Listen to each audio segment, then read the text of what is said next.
you talk about dissenting and sort of standing against, if you like, not just for the sake the status quo, not for the sake of it, but because people need to stand against the status quo.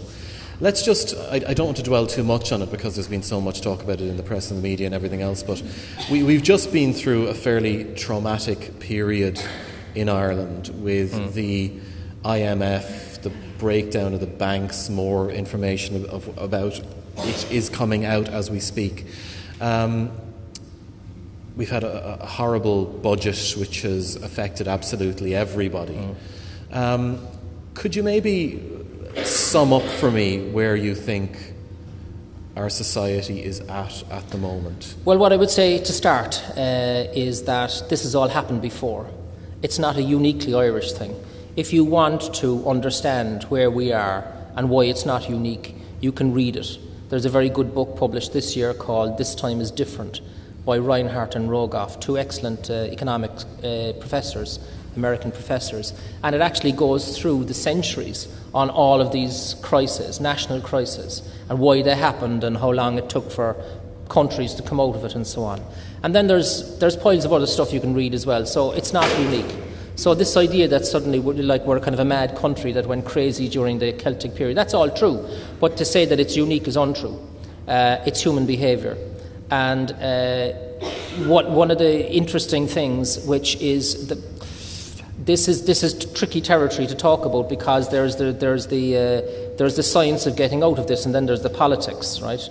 But if you look at the past, what you find is that countries that have had these financial crises in the past can be split into two camps. There are those that got out of it in 2 to 4 years, and they're well documented. Countries like Germany have done it, Britain have done it, Finland have done it, and there are those that have taken 15, 16, 14 years to get out of the same hole. Now, in 1975, Ireland's debt to GDP was 8% for that year. We were in a crisis.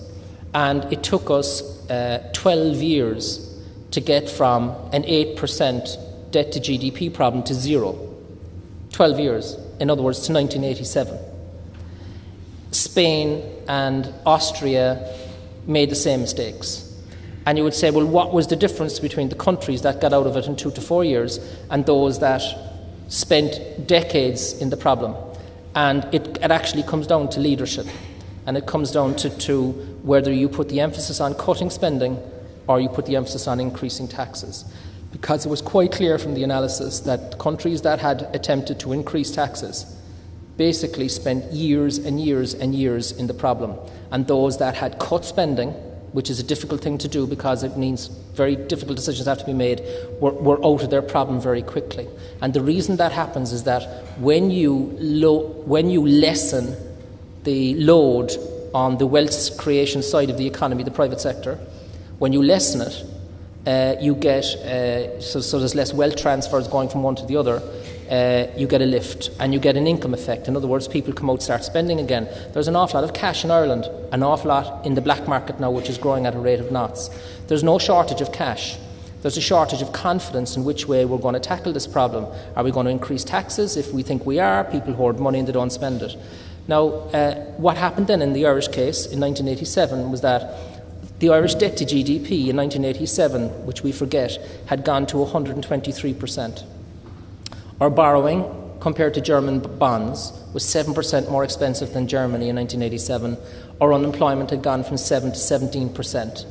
And we were locked out of bond markets. So Irish politicians, who generally lead from behind, were out of road. They couldn't increase taxes any further. I remember because I was paying marginal rate of tax at the time when you add in PRSI of 73 to 74%. Just clarify that for me. In other words, as a single person, my income, the first, put it this way, from January to September, I was working for the government. Right. Okay. And for the rest of the year, I was working for myself.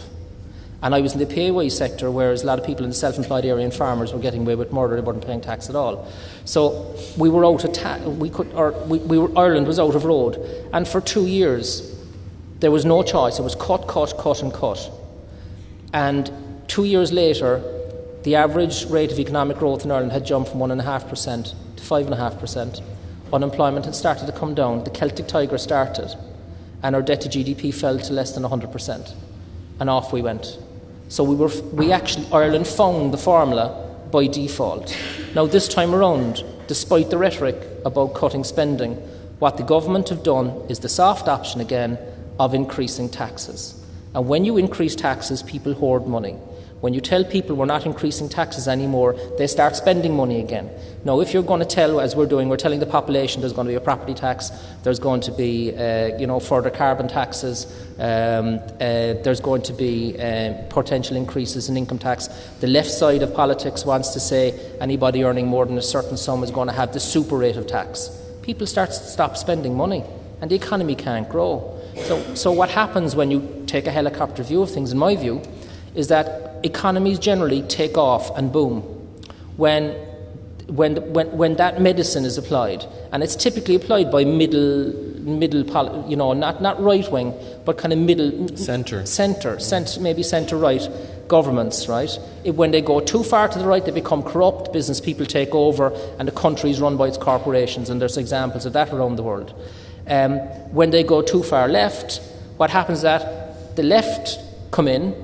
There's a lot of tax revenues coming in and say, well, let's give it away, because that's how they're orientated. And when you do that, when you increase the burden on the economy of the cost of the state, you screw up the economy and you're back into the down cycle again. It's human nature.